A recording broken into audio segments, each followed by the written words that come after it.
ತರಕಾರಿ ಬೆಳೆದೆ ನನ್ನ ಜೀವನ ಕಟ್ಕೊಂಡೆ. ಬರ್ತಾವ ಸೌತೆಕಾಯಿ ಶ್ರಾವಣದಿಂದ ಹಿಡಿದು ಮಾರ್ನಾಮವರೆಗೂ ಬರಂಗೆ 3 ಸಾರಿ ಸೌತೆ ಹಾಕಿವು. ಸೌತೆಕಾಯಿ ಸಂತಿಗೆ ತಗೊಂಡೋದ್ರೆ ನಂದು ಖರ್ಚಾಗೋವರೆಗೂ ಇನ್ನೊಬ್ರು ಖರ್ಚಾಗ್ತಿರ್ಲಿಲ್ಲ. ಇದರಲ್ಲಿ ರಾಗಿ, ತೊಗರಿ, ಹೆಸರು, ಉದ್ದು ಎಲ್ಲ ಬೆಳೆಗಳನ್ನ ಬೆಳೆದು ದಾಖಲಾತಿ ಮಾಡಿದ್ದೀನಿ. ಮತ್ತೆ ಮನೆ ಇಲ್ಲಿ ಪುದೀನಾದಿಂದ ಹಿಡಿದು ಪ್ರತಿಯೊಂದು ಕೂಡ ಇಲ್ಲಿ ತರಕಾರಿ ಬೆಳಿವೆ. ನಾವು ಹಿರಿಯರು ಕೂಡ ರಾಸಾಯನಿಕ ಬಳಸಿರಲಿಲ್ಲ, ನಾನು ಕೂಡ ಬಳಸಿಲ್ಲ. ನಮ್ಮ ಚಿಕ್ಕನಾಗಿನಲ್ಲಿ ನಾನು ರೈತ ಕುಟುಂಬದಿಂದ ಬಂದಿದ್ದು, ನಮ್ಮ ಅಣ್ಣರು ಕೂಡ ಬಳಸ್ತಾ ಇರಲಿಲ್ಲ. ಶಿವಣ್ಣವರು ಸಾಲ ಇಲ್ಲದ ರೈತ, ಬ್ಯಾಂಕ್ ಠೇವಣಿ ಇಟ್ಟ ರೈತ, 40 ವರ್ಷದಿಂದ ರಸಗೊಬ್ಬರವನ್ನೇ ಬಳಸಿಲ್ಲ, 40 ವರ್ಷದಿಂದ ಉಳುಮೆ ಮಾಡಿಲ್ಲ.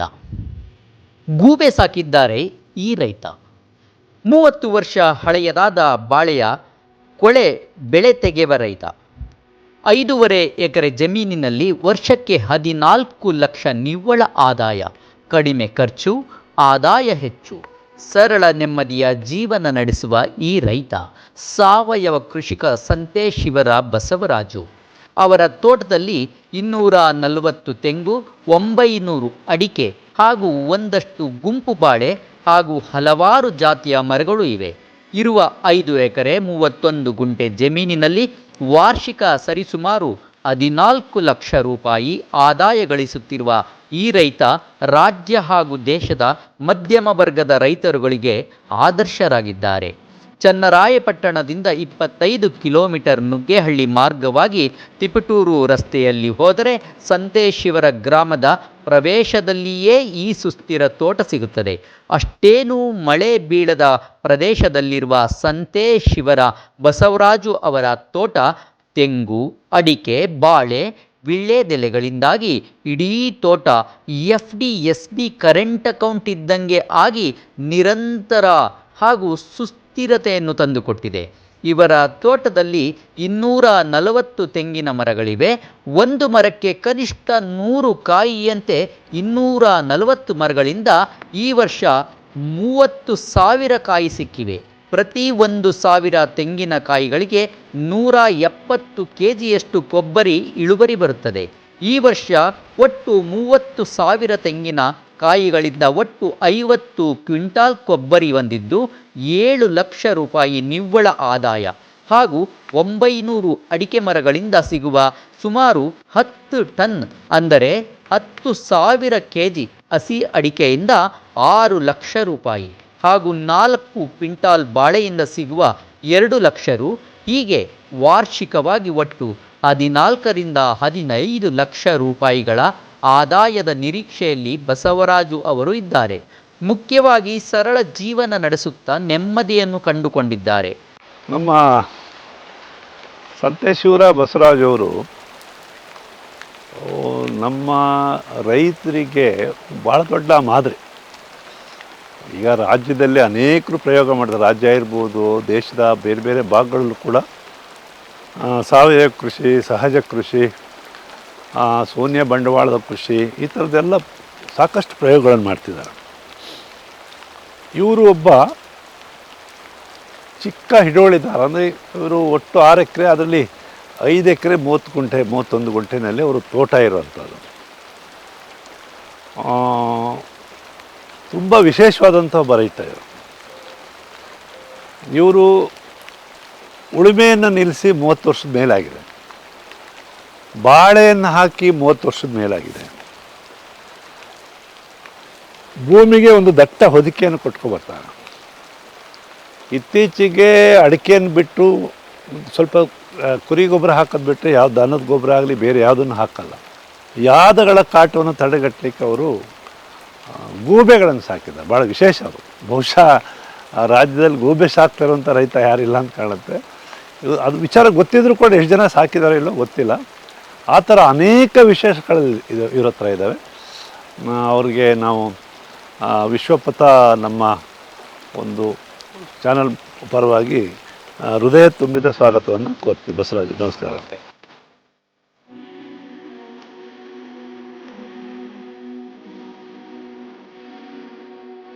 ಎಷ್ಟು ವರ್ಷ ಆಯ್ತು ಈ ಜಮೀನನ್ನು ತಗೊಂಡು ನೀವು ಬಸವರಾಜ್?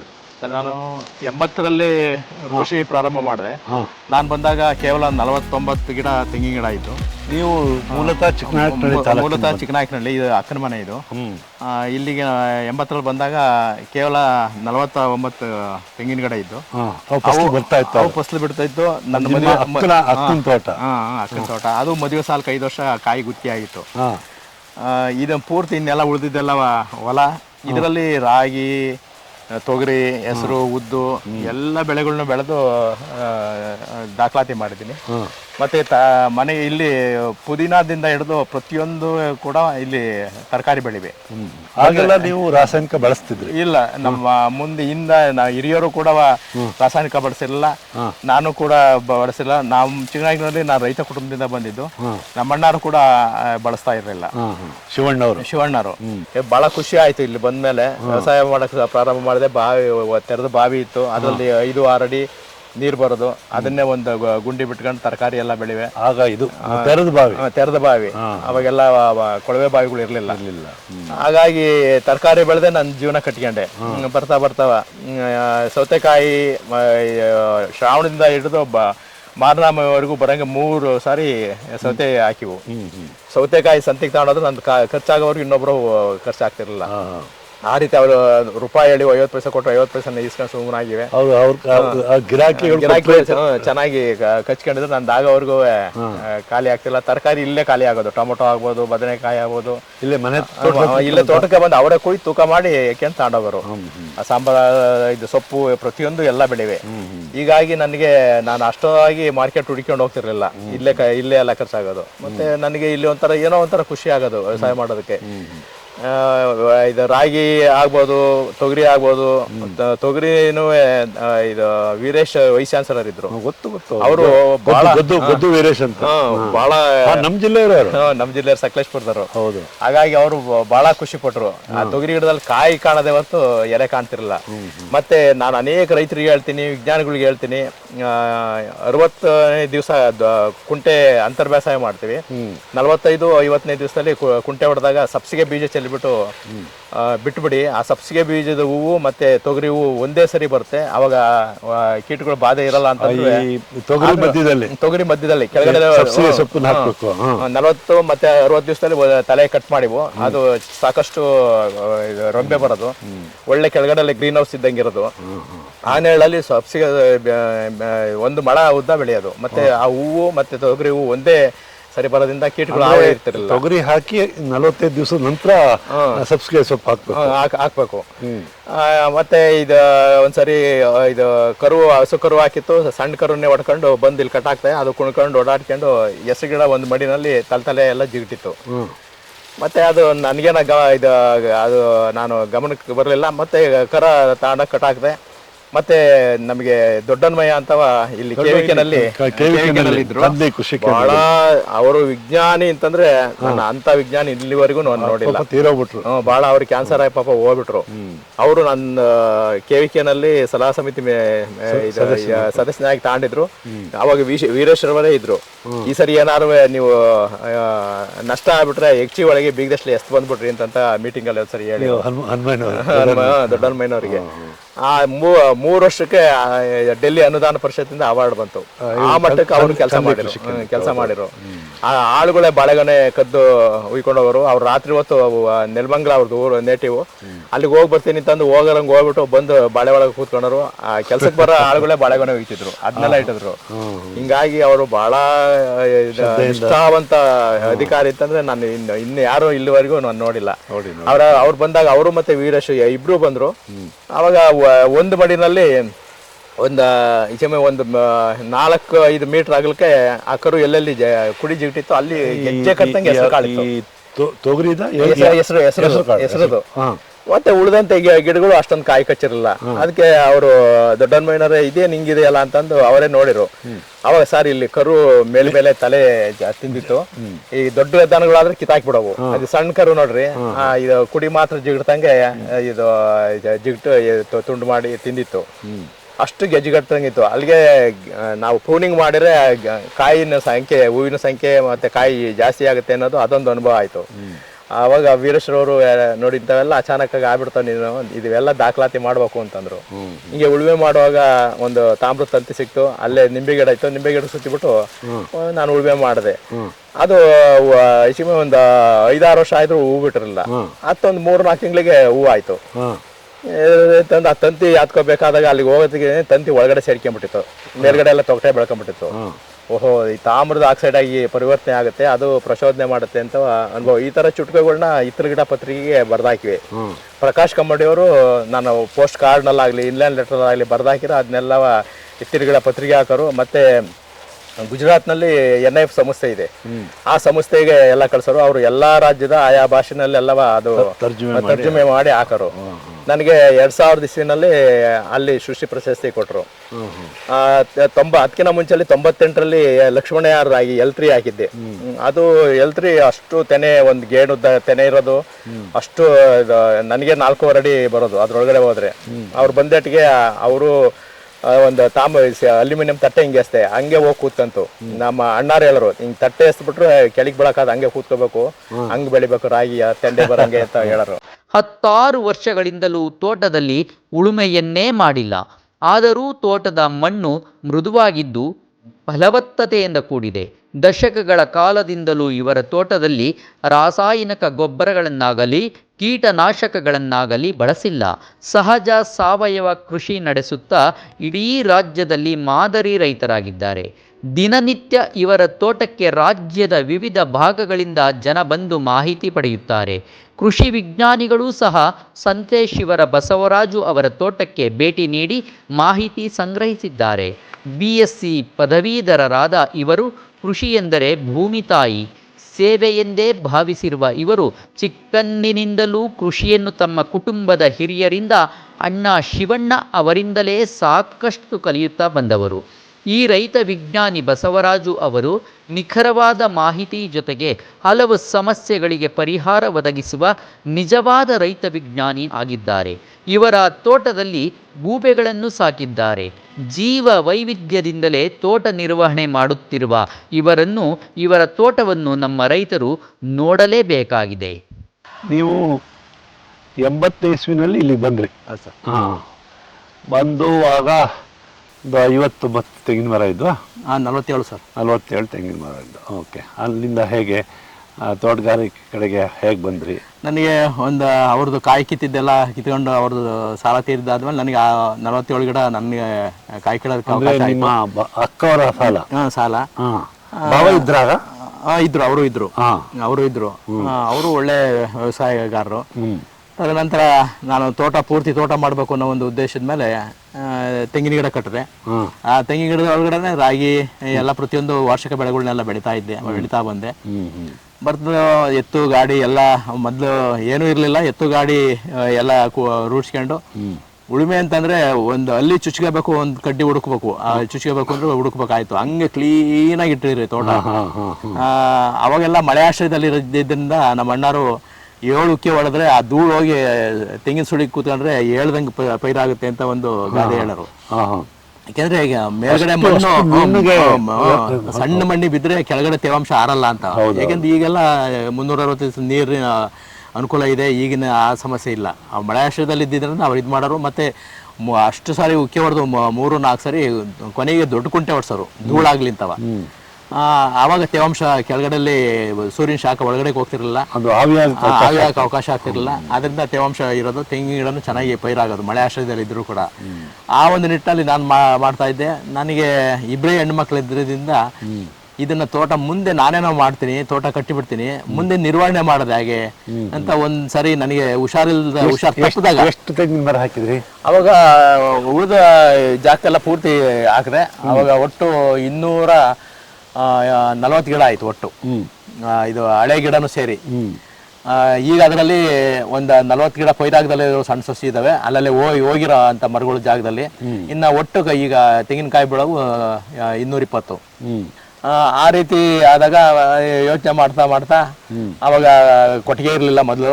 ಕೊಟ್ಟಿಗೆಗೆ ದನಗಳು ಕಟ್ಟಿದ್ರೆ ಬೆಳಗ್ಗೆ ಎದ್ರೆ ಗಂಜದಲ್ಲೆಲ್ಲ ನೆಂದು ಮೈಯೆಲ್ಲ ಬಗಡಾಗಿರೋದು. ನನಗೆ 2 ದಿವಸಕ್ಕೆ 3 ದಿವಸಕ್ಕೆ ಮೈ ತೊಳಿಬೇಕು ಹಿಂಗಾಗೋದು. ಒಂದ್ಸರಿ ಕಾರಹಳ್ಳಿ ಸಂತಿಗೆ ಹೋಗಿ ಬರ್ಬೇಕಾದ್ರೆ ತೆಂಗಿನ ನಾರಿನ ಫ್ಯಾಕ್ಟ್ರಿ ಇದೆ ಇಲ್ಲೇ ತಿಮ್ಲಾಪುರ ಅಂತ, ನಮ್ಮೂರಿಂದ ಒಂದು 6 ಕಿಲೋಮೀಟರ್ ಅಲ್ಲಿ. ಅವರು ರೋಡ್ ಸೈಡು ನಾರಿನ ಪುಡಿ ಇದು ಸುರಿದ್ಬಿಟ್ಟು ಬೆಂಕಿ ಇಕ್ಕಿದ್ರು. ನಾನು ಆ ಕಡೆಯಿಂದ ಬರುವ ಸೈಕಲಲ್ಲಿ ಒಂದು ಚೀಲ ಪುಡಿ ತುಂಬ್ಕೊಂಬಂದು ಕೊಟ್ಟಿಗೆ ಹಾಕ್ದೆ. ಬೆಳಿಗ್ಗೆ ಎದ್ದು ನೋಡಿದ್ರೆ ದನಗಳಿಗೆ ಒಂದು ಚೂರು ಏನು ಕೆಸರಾಗಿರ್ಲಿಲ್ಲ. ಅರೆ ಇದು ಯಾಕಿದು ತರ್ಬೋದು ಆಡ್ದು ಅಂತಂದು ಒಂದು ಗಾಡಿನ ಹೊಡ್ಕೊಂಡೋಗಿ ಗಾಡಿ ತುಂಬ ತಂದೆ. ಪ್ರತಿ ದಿವಸ 4 ಮಂಕ್ರಿ ಒಟ್ಟಾಕ್ಬಿಟ್ಟು ಬೆಳಿಗ್ಗೆ ಎದ್ದು ಗಂಜಲ ಮತ್ತೆ ಸಗಣಿಯಿಂದವ ಪೂರ್ತಿ ನೆಂದಿರೋದು. ಅದರಲ್ಲಿ ಲಿಗ್ನಿನ್ ಇರುತ್ತೆ ಆ ಪುಡಿನಲ್ಲಿ, ಅದು ಸಾರ್ವಜನಿಕ ಸೇರಿಸಿದ್ರೆ ಎವಾಪರೇಟ್ ಆಗುತ್ತೆ. ಅದನ್ನ ಕಾಂಪೋಸ್ಟ್ ಹಾಕಿದೆ. 3 ತಿಂಗಳಿಗೆ ನನಗೆ ಗೊಬ್ಬರ ಬೇಕಾಯ್ತು. ಹೋಗಿ ನೋಡಿದ್ರೆ ಗೊಬ್ಬರ ಎರೆ ಗೊಬ್ಬರ ಇದ್ದಂಗಿತ್ತು. ನನಗೆ ಭಾಳ ಖುಷಿ ಆಯ್ತು. ಅವಾಗ ತಿಂಗಳಿಗೂ ಒಂದೊಂದು ಗಾಡಿ ತುಂಬ್ಕೊಂಬರೋದು, ಹರಡೋದು, ಗೊಬ್ಬರ ಮಾಡೋದು, ಈ ರೀತಿ ಮಾಡಿದ್ರೆ ಬೇರೆಯವರೆಲ್ಲ ಆಡ್ಕೊಳರು. ಇಲ್ಲಿ ಇವನು ಅಂತ ತಿಕ್ಲ, ಇವನು ಮಣ್ಣೆಲ್ಲ ಕರಲಾಗುತ್ತೆ ಹಾಗೆ ಹೀಗೆ ನಮ್ಮ ಮಾವರಿಗೂ ಕೂಡ ದೂರ ಹೇಳರು. ಇವನ್ ಎಲ್ಲಿಂದ ಇಟ್ಕೊಂಬಂದೆ ಈ ಪ್ರಾಣಿಯ ಅಂತೆಲ್ಲ ಅನ್ನೋರು ಊರ್ ಮುಂದೆ ಕೂತ್ಕೊಂಡು. ಅವ್ನ ಹೆಂಗಪ್ಪ ಅವನ ತಂಟೆ ಹೋಗಲ್ಲ, ಇದು ತೋಟ ಎಲ್ಲ ಬೆಳೆ ಎಲ್ಲ ಚೆನ್ನಾಗಿರುತ್ತೆ, ನಾನು ಏನು ಹೇಳಕ್ ಹೋಗಲ್ಲ ಅಂತ ಅನ್ನೋರು. ಹಾಗಾಗಿ ಈ ತರ ಮಾಡಿದೆ. ಮತ್ತೆ ಇದು ಸೋಗಿ ಎಲ್ಲ ತೋಟದಲ್ಲಿ ಸಾಕಷ್ಟು ಬೀಳೋದು 5 ವರ್ಷ ಆದ್ಮೇಲೆ. ನಂತರ ಈ ಇದ್ರೊಳಗಡೆ ಅಡಿಕೆ ಗಿಡ ಹೆಂಗ ಕಟ್ಟಬೇಕು ಅಂತ ಒಂದು ಅಡಿಕೆ ಗಿಡ ಕಟ್ಟಿದೆ. ಎಷ್ಟು ಒಟ್ಟು ಅಡಿಕೆ ಪೂರ್ತಿ ಈಗ 1,000 ಇದೆ. ಪೈರಾಗದು 900 ಇದೆ. ಇನ್ನು ಉಳಿದವು ಸಣ್ಣ ಗಿಡ ಅಲ್ಲೆಲ್ಲ ಇದಾವೆ. ಇದು ಈ ಸರಿ 900 ಗಿಡಕ್ಕೆ 10 ಟನ್ ಅಡಿಕೆ ಸಿಪ್ಪೆದು ಟನ್ ಸಿಪ್ಪೆದು ಅಡಿಕೆ ಇಳುವರಿ ಬಂದಿದೆ. 10 ಟನ್. ಈಗ ಮೊನ್ನೆನ ಅಲ್ಲಿಗೆ 900 ಮರ, 900 ಮರಕ್ಕೆ ಅಲ್ಲಿಗೆ 10 kg ಮೇಲ್ ಬಂದಂಗಾಯ್ತು. 10 kg ಮೇಲ್ ಬಂದಂಗಾಯ್ತು ಸರಾಸರಿ. ಹಾಗಾಗಿ ನನಗೆ ವರ್ಷ ಕಳೆದಂಗೆ ಇಳುವರಿ ಜಾಸ್ತಿ ಆಗ್ತೈತೆ. ತೆಂಗು ಅಷ್ಟೇ, ಅಡಿಕೆನೂ ಅಷ್ಟೇ. ನನಗೂ ನಾನು ಬೇರೆ ತೋಟ ಏನು ನೋಡೋಕೋಲ್ಲ, ನನ್ನ ತೋಟನೂ ಕತ್ತೈತೆ, ನಾನು ನೋಡೋಕೋಲ್ಲ. ಕೆಳಗಡೆಲ್ಲಿ ಏನ್ ಮಾಡ್ಬೇಕೋ ಮಣ್ಣಿಗೆ ಅದನ್ನ ಮಾಡ್ತೀನಿ ಹೊರತು ಮೇಲ್ಗಡೆ ಮೇಲ್ಗಡೆ ಬಿಡೋದು ಆ ಭೂಮಿ ತಾಯಿ ಬಿಟ್ಟಿದ್ದು. ಹಾಗಾಗಿ ನಾನು ಈ ಸೋಗಿ ಈಗ ಎಡೆಮಟ್ಟೆ ಎಲ್ಲ ಕೆಲವರೆಲ್ಲ ಬೆಂಕಿ ಉಳುಮೆ ಮಾಡೋದು ನಿಲ್ಲಿಸ್ಬಿಟ್ರಿ? ಇಲ್ರ, ಉಳುಮೆ ಮಾಡ್ತಾ ಇದ್ದೆ. ಇವನ್ನೆಲ್ಲ ತುಂಬಿಟ್ಟು ಕಾಂಪೋಸ್ಟ್ ಮಾಡ್ಬೇಕಲ್ಲ ಅಂತಂದು ರಾತ್ರಿ ಹೊತ್ತು ನೀರು ಕರೆಂಟ್ ಕೊಡೋರು. ರಾತ್ರಿ ಹೊತ್ತು ನೀರು ಕಟ್ಟಕ್ ಬಂದಾಗ ತಂಪಾಗಿರೋದಲ್ಲ, ಅವಾಗ ಟ್ರಂಚ್ ತೆಗೆದೆ ನೋಡೋಣ ಅಂತ ಒಂದು 50 ಮೀಟ್ರು. ಅದಕ್ಕೆ ಪೂರ್ತಿ ಗರಿಯೆಲ್ಲ ತುಂಬಿದೆ. ಎಡೆಮಟ್ಟೆ ಅವಾಗೆಲ್ಲ ಉರುಳು ಬೇಕಾಯ್ತು ಅಡಿಗೆ ಮನೆಗೆ ಮತ್ತೆ ನೀರು ಕಾಸೋದಕ್ಕೆ. ಎಡೆಮಟ್ಟೆ ಬೇರೆ ಕಡೆ ಹಾಕ್ಬಿಟ್ಟು ಗರಿ ಕುರಂಬಳೆ ಎಲ್ಲ ಹಾಕಿದೆ. ಒಂದು ವರ್ಷಕ್ಕೆ ಇದು 2 ಪಕ್ಕದಲ್ಲಿ ಇದ್ದ ತೆಂಗಿನ ಗಿಡ ಒಳ್ಳೆ ಪೈರ್ ಆಗ್ಬಿಟ್ಟು 100 ಕಾಯಿ ಹಿಡಿದ್ಬಿಟ್ಟು. ಇದು ಎಲ್ಲ ಪೂರ್ತಿ ತೋಟದ 2 ತೆಂಗಿನ ಮರದ ನಡುವೆ ಮಧ್ಯದಲ್ಲಿ 2 ಇದು ತೆಂಗಿನ ಬೇರು 15 ಅಡಿ ಸುತ್ತಳತೆ, 4 ಅಡಿ ಆಳ. ಅಷ್ಟು ಉಳುಮೆತ ಅಂಶ ಇದ್ರೆ ಅಷ್ಟು ಭರ್ಜರಿಯಾಗಿ ಪೈರಾಗುತ್ತೆ. ನಮ್ಮ ಹಿರಿಯರೆಲ್ಲ ಹೇಳರು, ಆ ಗರಿಯಿಂದ ಕೆಳಗಡೆ ನೀರ್ ಬೀಳುತ್ತಲ್ಲ ಅಲ್ಲಿವರೆಗೂ ನೀನು ಅದರಿಂದ ಆಚೆಗೆ ನೀನು ಗೊಬ್ಬರ ಕೊಡ್ಬೇಕು. ತೆಂಗಿನ ಬುಡದಿಂದ ಬೇರು ಹೊರಟವು, ಗಾಳಿ ನೀರ್ ತಾಂತವೆ, 5 ಅಡಿಯಿಂದ ಮುಂದಕ್ಕೆ ಹೋದವು ಲವಣಾಂಶ ಇರ್ತವೆ ಅಂತಂತ ಹಿರಿಯರು ಹೇಳರು. ಅದೇ ಅದೆಲ್ಲ ಗೊತ್ತಿತ್ತು. ಅದೆಲ್ಲ ಪೂರ್ವದಲ್ಲಿ ನಮ್ಮ ಸಾಂಪ್ರದಾಯಿಕ ಬೇಸಾಯದಲ್ಲಿ ಪ್ರತಿಯೊಂದು ಯಾವುದು ನಾವು ತೆಗಿಯಂಗಿಲ್ಲ. ಅದು ಪ್ರಕೃತಿಗೆ ಪೂರಕವಾಗಿತ್ತು. ಅವ್ರು ಪ್ರತಿಯೊಂದು ಮಾಡೋದು. ಇದು ಬಹುಬೆಳೆ ಪ್ರಯೋಗ ಇರ್ಬೋದು, ಕ್ರಾಪ್ ರೊಟೇಷನ್, ಏನ್ ಪರ್ಯಾಯ ಬೆಳೆ, ಮತ್ತೆ ಉರುಳಿ ಆದ್ಮೇಲೆ ರಾಗಿ ಹಾಕೋದು, ಇವೆಲ್ಲವೂ ಅಷ್ಟು ಆಸೋಕ ಇದ್ದು ಅವರು ಪ್ರತಿಯೊಂದು ಇವತ್ತ ನಾವು ತೆಗೆದಾಕಂಗಿಲ್ಲ. ಅಷ್ಟೊಂದು ಜ್ಞಾನ ಇತ್ತು. ಅದು ತಲೆತಲಾಂತರಿಂದ 1000 ವರ್ಷದಿಂದ ಬಂದ ಅನುಭವ. ಅವಾಗೆಲ್ಲ ಗುರುಕುಲ ಪದ್ಧತಿ ಇದು ಪದ್ಧತಿ ಇತ್ತು. ಅಲ್ಲಿ ನೀವೇ ಇದು ಚರಿತ್ರೆಯಲ್ಲಿ ಓದಿದಿರ, ಕೃಷ್ಣ ಪರಮಾತ್ಮ ಮತ್ತೆ ಕುಚೇಲ ಒಂದೇ ಆಶ್ರಮದಲ್ಲಿದ್ದು ಅವರು ವ್ಯವಸಾಯ ಮಾಡ್ಕೊಂಡು ವಿದ್ಯೆ ಕಲ್ತಿದ್ದು ಎಲ್ಲವ ತಾವೆಲ್ಲ ಗೊತ್ತಿರುತ್ತೆ. ಆ ರೀತಿ ಕೆಲಸನೂ ಮಾಡ್ಕೊಂಡು ಅಲ್ಲಿ ಇದು ವಿದ್ಯೆ ಕಲಿಬೇಕಾಯ್ತು, ಗುರುಕುಲ ಪದ್ಧತಿ. ಅದೇ ರೀತಿ ಇಲ್ಲಿ ಎಲ್ಲವೂ ಕೂಡ ಅಲ್ಲಿಂದ ಅನುಷ್ಠಾನಗೊಂಡವು ಸಮಾಜಕ್ಕೆ ಪೂರಕವಾಗಿ ಸಮಾಜಕ್ಕೆ ಕೊಡೋರು. ಹಾಗೆಲ್ಲ ಋಷಿ ಪುಂಗೂರು ಕೂಡ ಮದುವೆ ಆಗೋರು, ಮದುವೆ ಆದ್ರೂ ಕೂಡ ಒಂದು ಆಶ್ರಮ ಕಟ್ಕೊಂಡಿರೋರು, ಅಲ್ಲಿ ವಿದ್ಯಾಭ್ಯಾಸ ದಾನ ಮಾಡೋರು. ಅದನ್ನ ಅಲ್ಲೇನು ಅನುಷ್ಠಾನ ಮಾಡ್ತಾರೆ ವ್ಯವಸಾಯದಲ್ಲಿ ಅದನ್ನೆಲ್ಲ ಸಮಾಜಕ್ಕೆ ಅರ್ಪಣೆ ಮಾಡೋರು. ಅದನ್ನ ಚಾಚು ತಪ್ಪದರೆ ರೈತರೆಲ್ಲವ ಅನುಕರಣೆ ಮಾಡೋರು. ಈ ಒಂದು ಪದ್ಧತಿ ಹಿಂದೆಲ್ಲ ಇತ್ತು. ಅದೇ ಅನುಭವ ಇವತ್ತಲೂ ಕೂಡ ಸುಳ್ಳಾಗಲ್ಲ. ಯಾಕಂದ್ರೆ 1000 ತಲೆಮಾರಿನಿಂದ ಬಂದಂತ ಪದ್ಧತಿಗಳು ಅವೆಲ್ಲ ಪ್ರಾಕ್ಟೀಸ್ ಅಂತ ಏನ್ ಹೇಳ್ತೀವಿ ಅದು. ಹಾಗಾಗಿ ಈಗ ಏನು ಹಸಿರು ಕ್ರಾಂತಿ ದಿಸೆಯಿಂದ ಏಕ ಬೆಳೆ ಪದ್ಧತಿ ಬಂದ್ರು. ಆಗ ಅಡಿಗೆ ಮನೆಗೆ ಪೂರಕವಾಗಿ ಸಾಸಿವೆ ಕಾಳಿಂದ ಪ್ರತಿಯೊಂದು ಬೆಳೆದ್ರು ಮಾತ್ರ ಅದು ಹೊಲ. ಮತ್ತೆ 365 ದಿವಸ ನಮಗೆ SB ಅಕೌಂಟ್, ಕರೆಂಟ್ ಅಕೌಂಟು. ಈ ಆಧುನಿಕ ಕೃಷಿ ಜ್ಞಾನ ಇದೆಯಲ್ಲ, ನಮಗೆ ನಿಜವಾಗಿ ಏನಾದ್ರು ಲಾಭ ಆಗಿದೆ ಅದರಿಂದ? ಇವರು ಮಾಡ್ತಾ ನಮ್ಮ ಕೃಷಿ ಕಾಲೇಜುಗಳಲ್ಲೆಲ್ಲ ಮಾಡೋ ಪಾಠ ಇದೆಯಲ್ಲ, ಅದರಿಂದ ಏನಾದ್ರು ಕೃಷಿಗೆ ಏನಾದ್ರು ಸಹಾಯ ಆಗ್ತಾ ಇದೆ? ಅಲ್ಲ, ಕೃಷಿಗೆ ತಾತ್ಕಾಲಿಕ ಪರಿಹಾರ ಆಗ್ತಿದೆ, ಆದ್ರೆ ಮಣ್ಣಿನಲ್ಲಿ ಇರೋ ಶಕ್ತಿ ಹಾಳಾಗೋಗ್ತಿದೆ. ಈಗ ತಕ್ಷಣ ಇಳುವರಿ ಸಿಗುತ್ತೆ ಅಷ್ಟೇ. ನೋಡಿ, ಎಷ್ಟು ನಮ್ಮ ಇಡೀ ಮಣ್ಣಲ್ಲಿ ಕೋಟ್ಯಾಂತರ ಬ್ಯಾಕ್ಟೀರಿಯಾ ಇದೆ. ನಾವು ಕೊಟ್ಟಂತ ಸಸ್ಯ ತ್ಯಾಜ್ಯ, ತಿಪ್ಪೆ ಗೊಬ್ಬರ ಇರ್ಬೋದು, ಇದು ಕಾಂಪೋಸ್ಟ್ ಗೊಬ್ಬರ ಇರ್ಬೋದು, ಕುರಿ ಗೊಬ್ಬರ ಇರ್ಬೋದು, ಯಾವುದೇ ಆಗ್ಲಿ ಅದೆಲ್ಲ ಸಸ್ಯ ತ್ಯಾಜ್ಯ. ಅವೆಲ್ಲ ರೂಪಾಂತರ ಅಷ್ಟೇ. ಎರೆ ಗೊಬ್ಬರ ಇವೆಲ್ಲ ರೂಪಾಂತರ ಆಗಿರ್ತವೆ ಸಸ್ಯ ತ್ಯಾಜ್ಯ ತಿಂದು. ಅದನ್ನ ಮಣ್ಣಿಗೆ ಬೆಳೆ ಕೊಡ್ತೀವಿ ಅಂತ ತಿಳ್ಕೊಂತೀವಿ. ನಾವು ಬೆಳೆಗೆಲ್ಲ ಕೊಡೋದು ಮಣ್ಣಲ್ಲಿರೋ ಸೂಕ್ಷ್ಮಾಣುಗಳಿಗೆ. ಆ ಸೂಕ್ಷ್ಮಾಣುಗಳು ಆ ಒಂದು ಇಂಗಾಲ ಅಂತೀವಿ. ಏನು ಇವರು ನಮ್ಮ ವಿಜ್ಞಾನಿಗಳು ಕಾರ್ಬನ್ ಅಂತಾರಲ್ಲ, 1 kg ಮಣ್ಣಲ್ಲಿ 100 ಗ್ರಾಮ್ ಇಂಗಾಲ ಇರಬೇಕು ಅಂತ. 2000 ಇಸ್ವಿನಲ್ಲಿ ಫೆಬ್ರವರಿ ತಿಂಗಳು 22ನೇ ತಾರೀಕು GKVK ನಲ್ಲಿ ಒಂದು ಸಭೆ ಆಯ್ತು. ಅದರಲ್ಲಿ ಸ್ವಾಮಿನಾಥನ್ ಕೂಡ ಬಂದಿದ್ರು. ಆಗ ಅವ್ರು ಹೇಳಿದ್ರು, ಮಣ್ಣಿನಲ್ಲಿ ಇಂಗಾಲ ಕಡಿಮೆ ಆಗ್ತಿದೆ. ಅಷ್ಟೊತ್ತಿಗೆಲ್ಲ ಆಧುನಿಕ ಬೇಸಾಯದಲ್ಲಿ ತೊಡಕೊಂಡು ಹೇಳಿದ್ರು. ಅವಾಗಲೇ ಹೇಳಿದ್ರು. ಇದು 20ರಲ್ಲಿ ಇದು ನನಗೆ ಅದು ಏನೋ ಹೋಗೋ ಅವಕಾಶ ಸಿಕ್ಕಿತ್ತು, ಹೋಗಿದ್ದೆ. ಇದು ಯಾಕೆಂದ್ರೆ ಅಷ್ಟೊತ್ತಿಗೆಲ್ಲ ಇದು ಉತ್ಪಾದನೆ ವೆಚ್ಚ ಜಾಸ್ತಿ ಆಗ್ತಾ ಇತ್ತು, ಇಳುವರಿ ಕಡಿಮೆ ಆಗ್ತಿತ್ತು. ಅಷ್ಟೊತ್ತಿಗೆಲ್ಲ ಮನಗಂಡಿದ್ರು. ಹಂಗಾಗಿ ಪೂರ್ವದಿಂದಲೂ ಕೂಡ ಎಡ್ನಾರಂಭ ಗೊಬ್ಬರ ಮುಂದೆ ಅಂತ ಹೇಳೋರು. ಅದೇ ರೀತಿ ನಾವು ಮಣ್ಣಿಗೆ ಕೊಡೋ ಅಂತ ಇಂಗಾಲ, ಕಾಂಪೋಸ್ಟ್ ಗೊಬ್ಬರ ಇರ್ಬೋದು, ಯಾವುದೇ ಆಗಲಿ, ಅದು ಮಣ್ಣಿನ ಬ್ಯಾಕ್ಟೀರಿಯಾಗಳು ಅದನ್ನ ರಾಸಾಯನಿಕ ರೂಪಕ್ಕೆ ಪರಿವರ್ತನೆ ಮಾಡುತ್ತವೆ. ಅವು ನೀರಿನಲ್ಲಿ ಕರಗಿ ಇದು ಬೆಳೆಗೆ ಸಿಗ್ತವೆ. ನೀರಿನಲ್ಲೂ ಕೂಡ ಈಗ ಏನು ಕೊಳವೆ ಬಾವಿಗಳು ಏರಳವಾಗಿ ನೀರಿನ ಮಹತ್ವನೂ ಕೂಡ ನಮ್ಮ ರೈತರು ಮನಗಂಡಿಲ್ಲ. ಅದು ಮಣ್ಣಿನಲ್ಲಿ ಇರೋ ತೇವಾಂಶ 16 ಡಿಗ್ರಿ ಇಂದ 21 ಡಿಗ್ರಿ ಇದ್ರೆ ಅದು ಒಳ್ಳೆ ಉತ್ತಮವಾದ ಇದು ಒಂದು ಸ್ಥಿತಿ, ಮಣ್ಣಿನ ಸ್ಥಿತಿ. 16ರಿಂದ ಕಡಿಮೆ ಆದ್ರೂ ಸಸ್ಯಗಳು ಲವಣಾಂಶಗಳು ತಾಣೋದಿಲ್ಲ. 21 ನಮಗೆ ಜಾಸ್ತಿ ಮೇಲೆ ತೇವಾಂಶ ಆದ್ರೂ ಕೂಡ ಇದು ಲವಣಾಂಶಗಳು ಡೈಲ್ಯೂಟ್ ಆಗ್ತವೆ, ದುರ್ಬಲ ಆಗ್ತವೆ. ಅಷ್ಟು ತಂಪಾಗಿರ್ಬೇಕು. ಅಷ್ಟು ಉಳುಮೆ, ಅದನ್ನ ರೈತರಿಗೆ ಅರ್ಥವಾಗಿ ಉಳುಮೆ ತೇವಾಂಶ ಅಂತೀವಿ. ಅಷ್ಟು ತೇವಾಂಶ ನಾವು ಕಾಪಾಡಿದ್ದೇ ಆದ್ರೆ ನಮ್ಮ ಇಳುವರಿ ಎಲ್ಲವೂ ಕೂಡ ಯಾವುದೇ ರೋಗ ಬರೋದಿಲ್ಲ, ಕಾಂಡ ಸದೃಢವಾಗಿರುತ್ತೆ, ಈ ಕೀಟಗಳ ಬಾಧೆ ಬರೋದಿಲ್ಲ, ಮತ್ತೆ ಒಳ್ಳೆ ಇಳುವರಿ ಬರುತ್ತೆ. 16ರಿಂದ 21 ಅದನ್ನ ಉಳುಮೆ ತೇವಾಂಶ. ನಮ್ಮ ರೈತರಿಗೆ ಅದನ್ನ ಹೇಳ್ಬೇಕು ಅಂದ್ರೆ ನಾವು ಡಿಗ್ರಿ ಹೇಳಿದ್ರೆ ಅರ್ಥವಾಗಲ್ಲ, ಉಳುಮೆ ತೇವಾಂಶ ಅಂತ ಹೇಳ್ಬಿಟ್ರೆ ಅವ್ರಿಗೆ ಅರ್ಥವಾಗುತ್ತೆ. ಅಷ್ಟು 365 ದಿವಸ ನಾನು ಈಗ ತೋಟ ಆ ಒಂದು ತೇವಾಂಶದಲ್ಲಿ ಕಾಪಾಡ್ತಿದ್ದೀನಿ. ಅದರಿಂದ ಎಲ್ಲಾ ಬೆಳೆಗಳು ಚೆನ್ನಾಗಿದಾವೆ. ಯಾವುದೇ ತೆಂಗಿನ ಮರ ಇರ್ಬೋದು, ಬಾಳೆ 30 ವರ್ಷದಲ್ಲಿ ಹಾಕಿರೋದು ಇವತ್ತಲೂ ಏನೂ ಕೊಡೋದಿಲ್ಲ. 8ರಿಂದ 12 kg ಬಾಳೆ ಬರ್ತಾ ಇದೆ. ಅದು ಉಳುಮೆ ತೇವಾಂಶ ಕಾಪಾಡ್ತಿದ್ದೀನಿ. ಮತ್ತೆ ಅದ್ರ ಬಾಳೆ ನೀರೇ ಗೆಡ್ಡಿಗಿಳಿದು ಮತ್ತೆ ಅದ್ ಮೇಲ್ಗಡೆ ಬಿಟ್ಟಂತ ಮರಿಗೆ ಹೋಗ್ಬೇಕು. ಆ ರೀತಿ ಒಂದು ತಂತ್ರಜ್ಞಾನ ಹುಡುಕೊಂಡಿದ್ದೀನಿ. ಹಾಗಾಗಿ ನನಗೆ ಸುಲಭವಾಗಿದೆ. ಮತ್ತೆ ಒಂದು ಗುಣಿ ಬಾಳೆ ಇವತ್ತು 4-6 ಗುಣಿ ಆಗಿದೆ. ಮಧ್ಯದಲ್ಲಿ ಮಂಡಿ ಉದ್ದ ಗುಂಡಿ ಬಿದ್ದಿದೆ, ಅಷ್ಟೊಂದು ಮಣ್ಣು ಲೂಸ್ ಆಗಿದೆ. ಇವೆಲ್ಲ ಬರ್ತಾ ತೋಟಗಳಲ್ಲೂ ಕೂಡ ನಾವ್ ಯಾರು ಕೂಡ ಏನು ಹೊಸದಾಗಿ ಏನು ಬಾಳೆ, ಅಲ್ಲಿ ನಮ್ ಕಡೆ ಗಾಳ್ ಬಾಳೆ ಅಂತ ಹೇಳ್ತಾರೆ, ಏಲಕ್ಕಿ ಬಾಳೆ ಅಂತ ಹೇಳ್ತಾರೆ.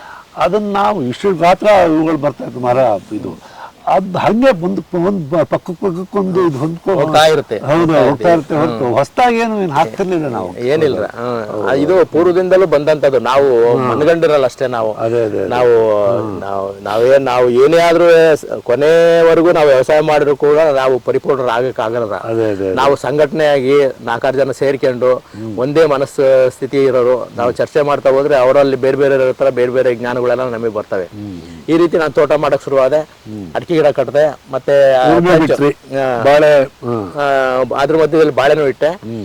ಟ್ರಂಚ್ ಏರಿಯಾದಲ್ಲಿ 90ಕ್ಕೆ ಶುರುವಾದೆ. ಯಾವಾಗ ಅಕ್ಕಪಕ್ಕದ ತೆಂಗಿನ ಮರಗಳು ಫಸಲು ಜಾಸ್ತಿ ಆಯ್ತೋ ತೋಟನೆಲ್ಲ ಇದೇ ತರ ಮಾಡೋಣ ಅಂತಂದು ಶುರು ಮಾಡಿದೆ. ನನಗೆ 98ರಲ್ಲಿ ಒಂದ್ ಸ್ವಲ್ಪ ಲಕ್ಷ್ಮಣ ರಾಗಿ ನೋಡಿದ್ದಾದ್ಮೇಲೆ ಮತ್ತೆ ಅದು ಒಂದು ಬಹಳ ಮುಖ್ಯವಾದ ವಿಷಯ ಹೇಳಲಿಲ್ಲ ನಾನು. ಅದನ್ನ ಇದು ಪ್ರೈಸ್ ಕೊಡ್ತಿದ್ರು, ರಾಗಿ ಹೆಚ್ಚಿಗೆ ಇಳುವರಿ ಜಾಸ್ತಿ ಬೆಳೆದವರಿಗೆ. ಇಲ್ಲಿ ಒಬ್ರು ನಂಜೇಗೌಡ ಅಂತ ಒಬ್ರು ಗ್ರಾಮ ಸೇವಕರು ಇದ್ರು. ಅವರೇ ದುಡ್ಡು ಕಟ್ಟಿಬಿಟ್ಟು ನನ್ನ ಹೆಸರಿನಲ್ಲಿ ಕೃಷಿ ಇಲಾಖೆನಲ್ಲಿ ಇದು ಸ್ಪರ್ಧೆಗೆ ಕಟ್ಟಿದ್ರು. ಅದು ಕಟಾವಿಗೆ ಬಂದಾಗ L3 ಅಂತವ ಮೆನ್ಷನ್ ಮಾಡಿದ್ದು.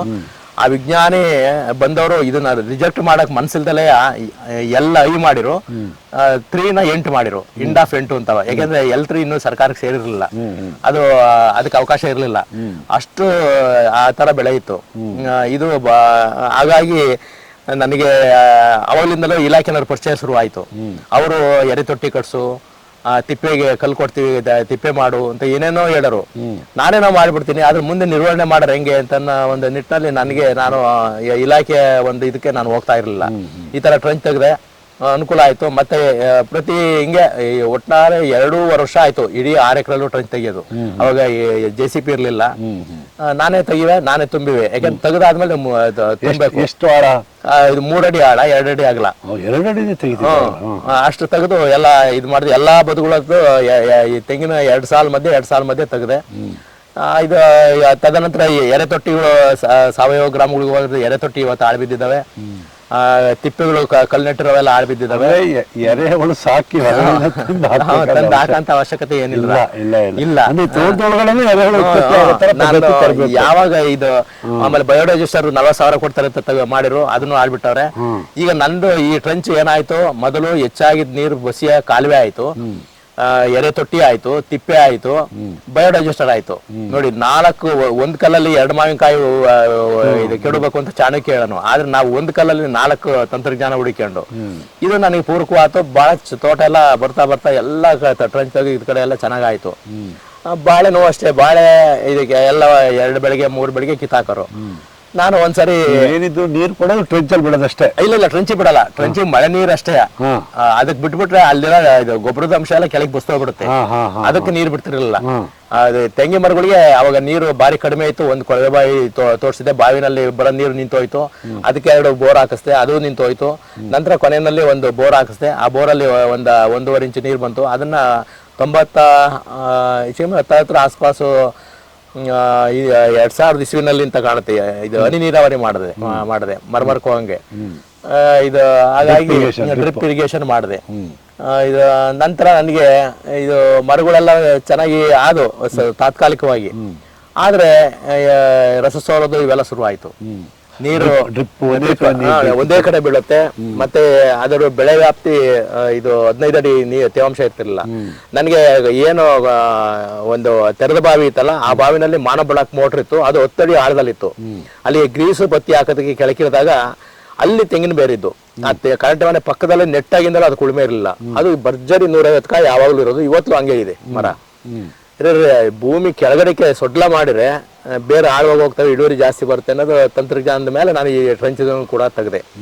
ಹಾಗಾಗಿ ನನಗೆ ಉಳುಮೆ ಬಿಡೋದಕ್ಕೆ ಆ ಮರ ಪ್ರಚೋದನೆ ನೀಡ್ತು.